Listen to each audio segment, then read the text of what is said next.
রাধে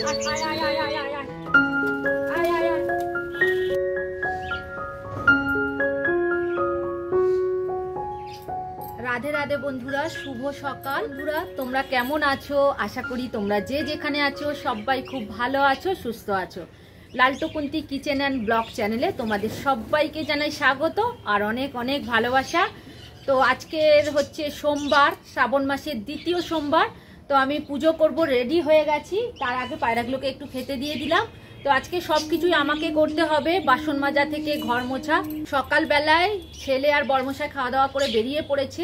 ওদের একটু টিফিন বানিয়ে দিয়েছিলাম, পরোটা আর আলু ভাজা করে দিয়েছিলাম। তো ওরা চলে গিয়েছে। এইবার আমি সমস্ত কাজ সেরে নিয়ে এখন ঠাকুর ঘরে চলে এসেছি। তবে আজকে অনেক ভোরবেলায় উঠেছি, মানে 5টা বাজে সেই সময় উঠেছিলাম। তো সমস্ত কাজ আমার কমপ্লিট হয়ে গেছে। চলো এইবার ঠাকুর ঘরে যাব।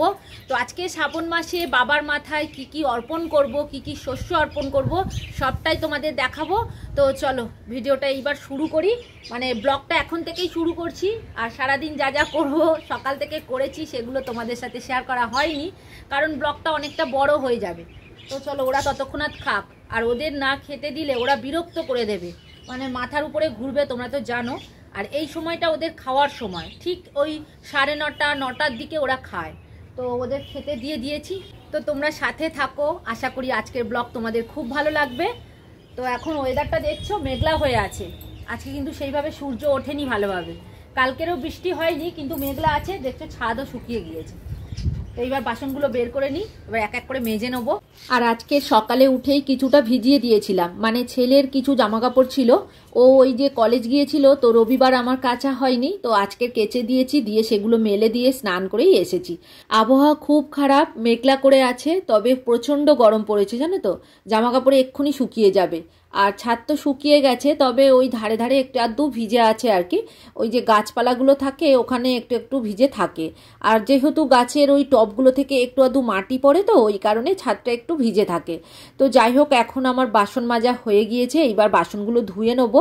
আর আজকে পিতম্বরী পাউডারটা শেষ হয়ে গেল জানো তো, একটুখানি ছিল, তো ওটা দিয়েই মাজছিলাম। তো পরের বারে আবার কিনে আনতে হবে। কালকের যে রবিবার গেল কিনে আনবো, একদম ভুলে গেছি। যাই হোক, এদিকে সমস্ত ঠাকুরের বাসন কোসন ধোয়া হয়ে গিয়েছে। তো এখন সূর্য অর্ঘ্য দিয়ে নেবো, তারপরে মা তুলসীকে জল দিয়ে নেবো। তার সাথে দেখো বেল গাছ আছে, মনসা গাছ আছে, ওগুলোতেও একটু একটু করে জল দিয়ে নেবো, তারপরে পুজোতে বসবো। তো চলো, এখানে সমস্ত গাছে আমার জল দেওয়া হয়ে গেল, আর সূর্য প্রণামও করে নিলাম। তো চলো এইবার ঠাকুর ঘরে যাই। এখনো ঠাকুর ঘর মোছা হয়নি, তো এই যে জল নিয়ে এসছি, এইবার মুছে নেব। আর আজকের সমস্ত কাজ আমাকেই করতে হচ্ছে, তো ওই কারণে একটু দেরিও হয়ে যাচ্ছে। আসলে এগুলো তো বর্মশাই করে দিয়ে যায়, আর আজকেরও একদম সময় পাইনি। ওই সকালবেলায় ছেলের সাথে বেরিয়ে গেছে, ওর আজকে সকাল থেকে কাজ পড়েছে, তো আমি বললাম আমিই করে নেব। তো সকালবেলায় উঠেই ও ফ্রেশ হয়ে একটুখানি খেয়ে বেরিয়ে পড়েছে, আবার টিফিনও নিয়ে গেছে, করে দিয়েছি। তো যাই হোক, এখন দেখো আমার সমস্ত ঠাকুর ঘর মোছা হয়ে গেল। তবে এরপরে আরও একটা বড় কাজ পড়ে আছে, ওই যে নিচে তুলসী তলায় জল দিতে হবে, ধুয়ে দিতে হবে। তবে কি বলো তো, তোমাদের সাথে শেয়ার করতে পারবো না, ওই যে স্ট্যান্ডটা আমি নিয়ে যেতে পারি না, তো অসুবিধা হয় খুব আর কি। তো ওই কারণে আজকের আর শেয়ার করব না, অন্য কোনো দিন আবার তোমাদের তুলসী তলায় জল দেওয়াটা শেয়ার করব। এখন জল ভরে নিচ্ছি বালতিতে, ওই তুলসী তলাটা ধুয়ে দেব, আর যা যা লাগবে আমার সব নামিয়ে নিচ্ছি। কারণ কি বলো তো, আমি বড্ড ভুলে যাই, মানে কিছু যদি বাকি থেকে যায় না, তখন আর মনে থাকবে না, সেটা দেবও না। তো ওই কারণে পুজোয় বসার আগে আমি সমস্তটা নামিয়ে নিচ্ছি, মানে যা যা লাগবে আমার আর কি। তো যাই হোক, ওদিকে বালতিটা ভরে নিচ্ছি, তুলসীতলা ধুয়ে দেবো, ঘটিতে জল নিয়ে নেবো, আর একটা ধূপ জ্বালিয়ে নেবো। আর এদিকে দেখো সমস্ত কাজ করে নিচ থেকে আমি চলে এসেছি। আর কালকের যেহেতু সানডে ছিল, বর্মশাইয়ের সাথে বাজারে গিয়েছিলাম, আর ঠাকুরের যা যা লাগবে সবটাই নিয়ে চলে এসে দূরের বাজারে ওই সপ্তাহে একদিন যাই, তখনই সবকিছু নিয়ে চলে আসি। তবে কিছু কিছু জিনিস ছিল, এই যে কিশমিশটা দেখছো এটা ছিল, আর কিছুটা চিড়ে ছিল, আর বাকি সব কিছুই কালকে নিয়ে এসেছি। তো এইগুলো এখন ঢেলে নেব কন্টেনারগুলোতে, যেহেতু কন্টেনারগুলো খালি আছে আর পরিষ্কার করা আছে জানো তো, ওই কারণে ঢেলে নিলাম সবগুলো। আর এখানে ধুনো এনেছিলাম, ধুনোটাও ঢেলে নিলাম। আর বাকি এইবার গুছিয়ে দিয়ে তারপরে পুজোতে বসবো। আর এইগুলো যদি না ঢালি তাহলে সন্ধেবেলায় পুজো দিতে খুব অসুবিধা হবে। ওই যে বালতির মধ্যে রাখি আমরা বাকি এক্সট্রা জিনিসগুলো, মানে এই কন্টেনারে ঢেলে যা বেশি থাকে সেগুলো সব এই বালতির মধ্যে রেখে দিই, আবার শেষ হয়ে গেলে আবার এই বালতির থেকেই নিই। আর এর পরের বারে যে আমি পুজো করব, মানে চতুর্থ সোমবারে যে পুজো করব সেখানে যা যা লাগবে আমি সব এনে রেখে দিলাম, আর কিছুটা তিল এনেছি আজকের পুজোতে লাগবে। তো তোমাদের দেখাবো। আজকের বাংলা 11ই শ্রাবণ 1432, ইংরাজি 28শে জুলাই 2025 সোমবার। ভগবান শিবের আশীর্বাদ পেতে এই মাসের প্রতিটা সোমবার অত্যন্ত গুরুত্বপূর্ণ। যারা প্রথম সোমবার পালন করেছো তারা দ্বিতীয় সোমবারটা অবশ্যই পালন করো। আর আমি দ্বিতীয় সোমবার কিভাবে পালন করি সেটাই তোমাদের সাথে শেয়ার করব। আর কোন কোন শস্য বাবার মাথায় নিবেদন করব সেটাও তোমাদের সাথে শেয়ার করে নেব। তবে আজকে নিত্য পুজো আমার এখনো হয়নি, তবে ঠাকুরকে সব ফুল দিয়ে সাজিয়ে নিয়েছি, আর কিছুটা ফুল আছে, তো এরপরে আবারও ঠাকুরের চরণে দেব। তো এখন দেখছো ভোলে বাবাকে আমি রেডি করে নেব, মানে স্নান অভিষেক করিয়ে নেব। তো এইবার চারিদিকে আমি একটুখানি গঙ্গার জল ছড়িয়ে নিলাম, আর তার সাথে ওই যে প্রদীপ আর ধূপ জ্বালিয়ে নিয়েছি। এইবার আমি যে পঞ্চামৃত বানাবো সেটাই তোমাদের সাথে শেয়ার করছি। তো আগের বারে প্রথম সোমবারে আমি শেয়ার করেছিলাম। তো দেখো ওই যে পঞ্চামৃত দিয়ে পঞ্চামৃত করব, ঘি, মধু, দুধ, দই আর চিনি, তো সব কিছু একসাথে দিয়ে আমি মিক্সড করে এটা রেখে দেব।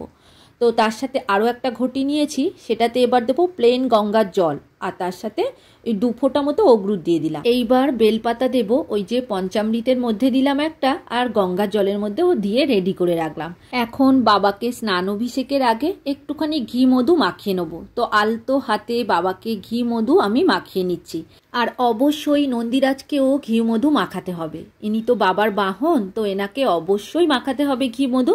তো আমি দেখো এখানে ঘি মধু মাখিয়ে এই যে বাবার পাশে বসিয়ে দিলাম। তো চলো ওই যে পঞ্চামৃত করে রেখেছিলাম, এখন বাবাকে স্নান অভিষেক করিয়ে নিচ্ছি। তো বাবার ওই যে আগের বারে আমি বলেছিলাম যে পদ্ধতিতে বাবাকে স্নান অভিষেক করায়, তো আজকে ঠিক সেম পদ্ধতিতে আমি বাবার স্নান অভিষেক করিয়ে নিলাম। তবে আজকের অনেক নতুন বন্ধু হয়তো এই ভিডিওটা দেখবে, তারা হয়তো বুঝতে পারবে না। তো যাই হোক, আরও একবার আমি বলে দিচ্ছি। প্রথমেই বাবাকে উত্তর দিকে মুখ করে বসাতে হবে। শিবলিঙ্গের ডান দিকে গণপতি বাবা থাকেন, তো ওখানে প্রথম দিতে হবে, তারপরে বাম দিকে কার্তিকে, এরপর গৌরী সুন্দরীকে দিতে হবে, তারপর বাবার বাহন নন্দীরাজকে দিয়েই বাবার শিরে এই পঞ্চামৃত দিয়ে স্নানাভিষেক করাতে হবে। তবে বাবার এই পঞ্চামৃত দিয়ে স্নানাভিষেক করানোর সময় ওই যে বাবার মহামন্ত্র জপ করতে হবে। আর যদি বাবার মহামৃত্যুঞ্জয় মন্ত্র জপ করতে পারো তাহলে খুবই ভালো। ওং ত্রাম্বাকা যাজামহে সুগন্ধি পুষ্টিবর্ধনম উর্বরুকমিব বন্ধনাম মৃত্যু মুখ্যীয় মামৃতাম। ওং নমঃ শিবায়, ওং নমঃ শিবায়, ওং নমঃ শিবায়। তো এইবার দেখো বাবাকে প্লেন গঙ্গার জল আর ওই অগরুর জল দিয়ে আমি যেটা রেডি করে রেখেছিলাম সেটা দিয়েই এখন স্নান অভিষেক করিয়ে নিলাম। তো এইবার বাবাকে আলতো হাতে গা মুছিয়ে দেখো বাবার আসনে বসিয়ে দিলাম। তো বাবার আসনে বসানোর আগে একটা বেলপাতা দিয়ে নিয়েছিলাম ওই আসনটার মধ্যে আর কি। তো এইবার চন্দন দিয়ে দিলাম বাবার মস্তকে। তো এইবার বাবার যে পৈতেটা ছিল সেটা বাবাকে পরিয়ে দিলাম। তো চলো এইবার বাবার সব থেকে প্রিয় জিনিসটা বাবার মাথায় চড়াবো। তো ওই যে 3টে বেলপাতা নিয়ে নিয়েছি, তার মধ্যে চন্দন লাগিয়ে নিয়েছিলাম, তো সেটাই এখন বাবাকে অর্পণ করে দিলাম। আর বন্ধুরা তোমরা তো জানো বাবা মহাদেবকে এক একটি সোমবারে এক একটি শস্য নিবেদন করতে হয়। আজকের বাবাকে আমি সাদা তিল অর্পণ করব। ওং ত্রাম্বাকা যাজামহে সুগন্ধি পুষ্টিবর্ধনম উর্বরুকমিব বন্ধনাম মৃত্যু মুখ্যীয় মামৃতাম। ওং নমঃ শিবায়, ওং নমঃ শিবায়, ওং নমঃ শিবায়। এই মন্ত্র 3 বার জপ করতে হবে, তোমরা চাইলে 108 বারও করতে পারো। এইবার বাবা মহাদেবের সামনে পান সুপারি, 16 আনা, একটু আতপ চাল, গোটা কয়েক দুর্ব আর একটা ফুল দিয়ে মা পার্বতীকে আরাধনা করে নেব। এতে সংসারের স্বামী স্ত্রীর বন্ধন অটুট থাকে। আর বাবা মহাদেবকে 9খানা দুর্ব অর্পণ করেছি। তো চলো এখন পুরোপুরি রেডি করে নিয়েছি, এইবার বাবার আসনে বসিয়ে দেব। তো বন্ধুরা তোমরা যারা এতক্ষণ ধরে আমার ভিডিওটা দেখছো তোমাদেরকে অসংখ্য অসংখ্য ধন্যবাদ। চলো এইবার ডালা রেডি করে নিই। তো দেখছো এখানে আজকের ভোলে বাবার গোটা ফল পুজো দেব। আর এখানে নিত্য যে আমি পূজা করি ভগবান গোবিন্দকে দিই, তো সেই ডালা রেডি করলাম। আর এখানে বাবা মহাদেবের একটা ডালা আমি রেডি করেছি। তো চলো এইবার ডালা ধরে দিয়ে বাবাকে আরতি করব। তো এইবার তোমাদের কিছু কমেন্টের উত্তর দিয়ে দিই। কেয়া দে দিদি ভাই কমেন্ট করেছে, অনেক দিন পরে কমেন্ট দিলাম, শরীরটা খারাপ ছিল তো, যাই হোক ভিডিওটা ভালো হয়েছে, তোমার পূজা ভালো লাগলো। আর তোমরা তো খুব কাঁঠাল খাও, নিজের গাছের কাঁঠাল সবই তো বেশি করে খাওয়া যায়। তোমরা সবাই খুব ভালো থেকো। তো প্রথমেই বলবো দিদি ভাই অসংখ্য ধন্যবাদ কমেন্ট করার জন্য। আর আমি চিন্তা করতাম তুমি কেন কমেন্ট করছো না, তো এখন বুঝতে পারছি তোমার শরীর খারাপ ছিল। তো যাই হোক, ভোলে বাবার কাছে প্রার্থনা করি তোমার শরীর যেন খুব তাড়াতাড়ি সুস্থ হয়ে যায়। আর তুমি আমাকে পরের ব্লগে জানিও এখন কেমন আছো। আর টুটুল দত্ত কর্মকার দিদিভাই কমেন্ট করেছে, সারাদিন অপেক্ষায় থাকি তোমার ভিডিও কখন আসবে। তোমাকে একটু ভালোবেসে ফেলেছি, তুমি আমাকে বন্ধু ভাবতে পারো, ভালো থেকো। তো দিদিভাই, তোমাকে আমার মন থেকে ধন্যবাদ যে তুমি আমাকে এতটা ভালোবাসো, আমার ভিডিওর অপেক্ষায় সারা দিন থাকো। তো যাই হোক, ঈশ্বরের কাছে ভোলে বাবার কাছে প্রার্থনা করি তো তুমি সব সময় ভালো থেকো, সুস্থ থেকো, আর এইভাবেই আমার পাশে থেকো। আর এই শ্রাবণ মাসের প্রত্যেকটা সোমবার বাবাকে ঘিয়ের প্রদীপ দিয়ে একটু আরতি করতে হবে। তো দেখো, আমি ঘিয়ের প্রদীপ দিয়ে আরতি করে নিলাম, এইবার ধূপ দিয়ে আরতি করে নিচ্ছি। এই ধূপটা দিয়ে কিন্তু অবশ্যই করতে হবে, বাবার এই ধূপটা ভীষণ পছন্দের একটা ধূপ। তো চলো এইবার আরতি করে নিই, আর আজকের ভিডিও এখানেই শেষ করব, আর বড় করব না। তো তোমরা সবাই খুব খুব ভালো থেকো গো। আর ভিডিওটা কেমন লাগলো কমেন্ট করে অবশ্যই জানিও। আর নতুন বন্ধু হয়ে থাকলে চ্যানেলটিকে সাবস্ক্রাইব করে দিও। আজকের মতো এখানেই রাখছি, এবার দেখা হবে পরের ভিডিওতে।